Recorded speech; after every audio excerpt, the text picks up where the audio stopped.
ஓம் சாய்ராம். இன்னைக்கு புரட்டாசி முதல் நாள் பணவசியம் ஏற்பட பெருமாள் கோவிலில் என்ன மாதிரி நீங்கள் கும்பிடணும் அப்படின்னு பார்க்கலாம்.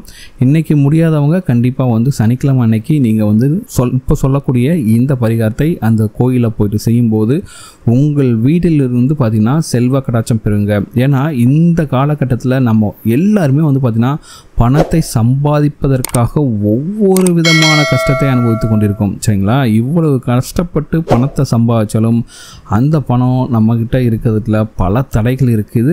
சில பேருக்கு பார்த்திங்கன்னா கஷ்டப்படுவாங்க, அந்த அளவுக்கு வேலை செய்வாங்க, ஆனால் அவங்க கையில் பணம் வரவே இருக்காது. அப்படி கஷ்டப்படுபவர்களும் இந்த இந்த பரிகாரத்தை செய்யும்போது உங்கள் வீட்டில் செல்வம் அப்படியே சேருங்க. அதே போல் நல்ல வேலை செய்கிறவங்களுக்கு நல்ல ப்ரொமோஷன் கிடைக்கும். இந்த மாதிரி எல்லா விதமான பணவசியமும் உங்களுக்கு ஏற்படும்.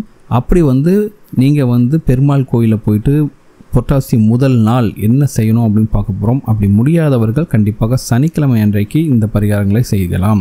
பெருமாள் ஆலயத்திற்கு சனிக்கிழமை தோறும் சென்று வழிபாடு செய்வது உங்களுடைய செல்வ நிலையை உயர்த்தும் அப்படின்ட்டு சொல்லியிருக்காங்க. இந்த நிலையில் நீங்கள் புரட்டாசி மாதத்தின் முதல் நாளன்று எப்படி பெருமாளை வழிபாடு செய்தால் உங்கள் வீட்டில் செல்வ கடாட்சம் பெருகும் அப்படின்னு பார்க்க போகிறோம். சரிங்களா? இப்போ நீங்கள் புரட்டாசி முதல் நாள் செவ்வாய்க்கிழமை, அதாவது பௌர்ணமியோ சேர்ந்து வருதுல, இப்போ என்ன பண்ணணும்னா நீங்கள் பெருமாளோட கோயிலுக்கு சென்று அந்த பெருமாளுக்கு துளசி மாலையை வாங்கி கொடுத்து நீங்கள் அந்த பெருமாளை மனதார தரிசிக்க வேண்டும். சரிங்களா? இப்படி கொடுத்து முடிச்சுட்டு அங்கே பிரசாதமாக துளசி கொடுப்பாங்க. அந்த துளசியை கொண்டு வந்துட்டு உங்களோட வீட்டில் என்ன பண்ணணும்னா உங்கள் வீட்டில் எப்பவும் போல் விளக்கேற்றி வச்சுட்டு இந்த துளசி இலையை உங்களுடைய வீட்டில் இருக்கக்கூடிய பெருமாளின் பாதத்தில் வைத்து விட்டு கொஞ்ச நேரம் மனப்பூர்வமாக வேண்டிக்குங்க. உங்கள் வீட்டில் இருக்கக்கூடிய கஷ்டங்கள்லாம் நீங்கி நீங்களும் பார்த்திங்கன்னா எந்த ஒரு பணத்தடையும் இல்லாமல் பணம் நிறைய சேரணும் அப்படின்ட்டு மனப்பூர்வமாக வேண்டிக் கொண்டு அதுக்கடுத்து இந்த பணத்தை எடுத்துக்கொண்டு போயிட்டு உங்களோட பீரோவில் எங்கே பணம் வைக்கிறீங்களோ அங்கே வச்சுனுங்க.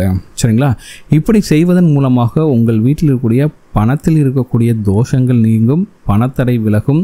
இந்த ரெண்டுமே நடந்துச்சுனாவே போதும், உங்கள் வீட்டில் பணவசியம் ஏற்பட்டு பணம் பார்த்திங்கன்னா நான்கு புறம் என்ன எல்லா சைட்லேருந்தும் உங்களை தேடி வர ஆரம்பிச்சிடும்.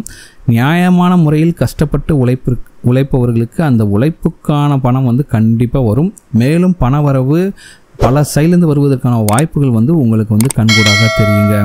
ஏன்னா செல்வத்திற்கு அதிபதியாக திகழக்கூடிய பெருமாள் மற்றும் மகாலட்சுமி தாயாரோட பரிபூர்ண அருள் உங்களுக்கு கிடைப்பதனால கண்டிப்பாக உங்கள் வீட்டில் செல்வ கடாட்சம் பெருகும். ஒருவேளை உங்களால் இன்றைக்கி போக முடியலன்னா கண்டிப்பாக சனிக்கிழமை அன்னைக்கு பெருமாள் கோயிலுக்கு போயிட்டு அவருக்கு அந்த துளசி மாலையை வாங்கி கொடுத்துட்டு அங்கே கொடுக்கக்கூடிய அந்த துளசியை வீட்டுக்கு கொண்டு வந்துட்டு அவர் பாதத்தில் வச்சுட்டு உங்களோட பீரோவில் வச்சுக்கோங்க. எங்கே பணம் வைக்கிறீங்களோ கண்டிப்பாக உங்களுக்கு லக்ஷ்மி கடாட்சம் பெருகி உங்கள் வீட்டில் செல்வ கடாட்சம் பெருகுங்க. இந்த வீடியோ உங்களுக்கு பிடிச்சிருக்கு நம்புறேன். இந்த வீடியோ உங்களுக்கு பிடிச்சிருந்தா மறக்காமல் நம்ம சேனலை சப்ஸ்கிரைப் பண்ணுங்க. இந்த வீடியோவை உங்கள் ஃப்ரெண்ட்ஸோட ஷேர் பண்ணுங்கள். இந்த வீடியோ பற்றின உங்களோட கமெண்ட்ஸை கமெண்ட்டில் கமெண்ட் பண்ணுங்கள்.